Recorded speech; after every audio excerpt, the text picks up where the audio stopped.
Many South Africans are really sick and tired of being mesmerized with poetic phrases about hope.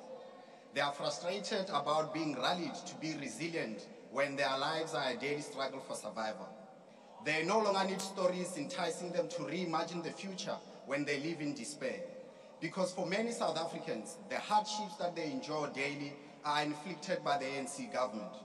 According to the quarterly labor force survey for Q3 in 2022, 11.2 million South Africans are unemployed.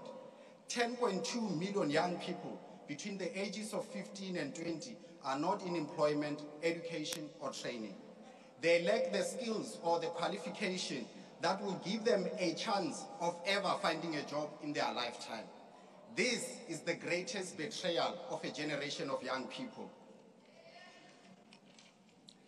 And it's scary that crime stats show that every day between July and September 2022, 76 people were murdered. All of us, perhaps except those who live in the comfort of VIP protectors, live in fear of criminals who are not even scared of law enforcement authorities. Mr. President, many South Africans work hard to provide for their families and to protect their loved ones from harm. All they need is for the government to do its job and to do it very well. All the people of Giyani, Polokwane, Phalaborwa, and every other community that often goes for days or even months without water need is clean running water when they open their taps. They are not asking for miracles. They are just asking for the government to get the basics right. They look to you for leadership, sir, and they look to you for solutions. They look to you for compassion for their suffering. And while all of us in this house have a responsibility to deliver on the promise of the Constitution, you, sir, carry the largest weight of that responsibility. Yet every time you consistently miss the opportunity to show you care for the country than you do for the state of your dying party. We have become a nation defined by potholes that punctuate our streets due to the neglect of road infrastructure. Navigate those potholes if Nkuankua and between Makado and Toyando is a daily life-threatening mission. And for those of us who bear the misfortune of living in villages and townships under ANC government, access to basic service delivery is really a gruesome gymnastics adventure. This is the reality for millions of South Africans. While to many of you in the executive, this is not your struggle, because you live in the luxury of ministerial houses with free water, free electricity, and lately free generators with free diesel, while the rest of us grapple with load shedding. You have become shameless political tourists in villages and townships, only popping up to feign some opportunistic compassion during campaigning. Mr. President, that is really the greatest betrayal of our rainbow nation. Ke a ipotša gore na a le swabe na ge le bona masepala e dira leemaema ba thiba di-pothole ka mabu ge o etela di-ministera mola ba sena le tšona gare ga nako. Do you have no shame whatsoever when municipalities scramble to fill potholes and clear roads ahead of your visits while they neglect them during the year? Your party's failure in local government has unleashed the most ruthless assault on the dignity of poor South Africans. And to the chief whip of the ANC, who claims that no one has been left behind, well, here are the facts. You have left behind millions of young people in the despair of unemployment. The policies of your party has left thousands of entrepreneurs with shattered dreams due to the closure of their businesses due to load shedding. And to the Minister of Police, are you not ashamed about gossiping about the consensual marital affairs of adults when women are being killed daily in South Africa? When women are looking to you for leadership, sir?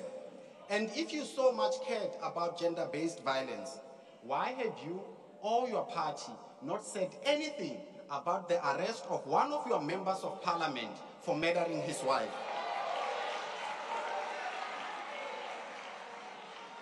To Minister Ngungubele, who's a senior minister in government, yet cannot tell the difference between municipal and national government functions.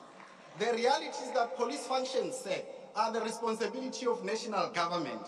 And this is why we are pushing so hard for the devolution of police powers, because you don't know what to do with them. And to the Premier of KZN, you have no credibility whatsoever speaking about local government, because you have a mayor in Durban who cares more about his non-existent Amapiano career than service delivery. And to the Minister of Energy, can you imagine being so useless that they have to appoint someone to do your job, yet they must send you to the stage to defend it? The so-called self-professed tiger has no claws and has been relegated to a glorified ice boy at the Ministry of Energy with the introduction of the Ministry of Electricity.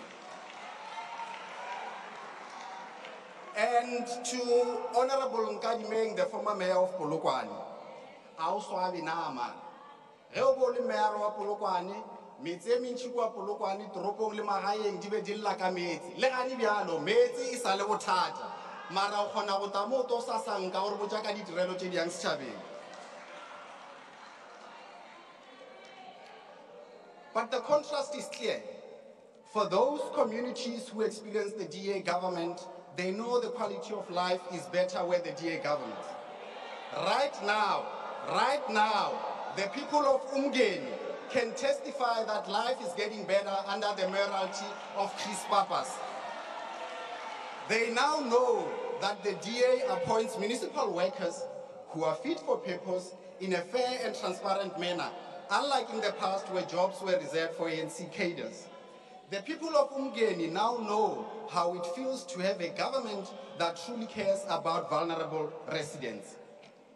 Since coming to power, Mayor Papas and his team have increased the basket of free basic services and the number of households receiving indigenous support assistance in the municipality from just over 100 to 3,050 in this day.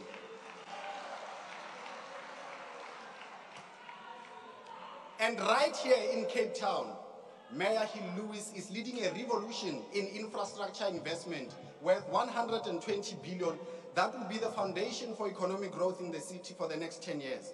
Over 3 billion has been budgeted for major capacity upgrades at Potsdam, Zandvliet, Athlone, Makassar, and renovating the Belleville wastewater works. In order to secure Cape Town's water security and to protect the city from the risk of future droughts, the city is now investing 5 billion to introduce 300 megaliters per day of new water by 2030. In all these examples, these are DA mayors who are demonstrating daily how good governance and leading with compassion delivers quality services that restore the dignity of communities. From small acts such as cleaning public spaces to big projects such as massive investment in sewage infrastructure, they are showcasing DA government's uplift communities. So, if you are a resident in a village or in a township that to this day does not have water, use your power and vote for a government that cares in 2024. If you are a victim of gender-based violence who is yet to get justice because of government's slow processing of DNA samples, use your power and vote for a government that cares. And if you are an entrepreneur who has retrenched staff and ultimately closed their business because of load shedding, use your power and vote for a government that believes in supporting entrepreneurs. Let's use our power to vote these political scammers Honourable Member, your time is now expired. On the path of Thank you. prosperity. Thank you.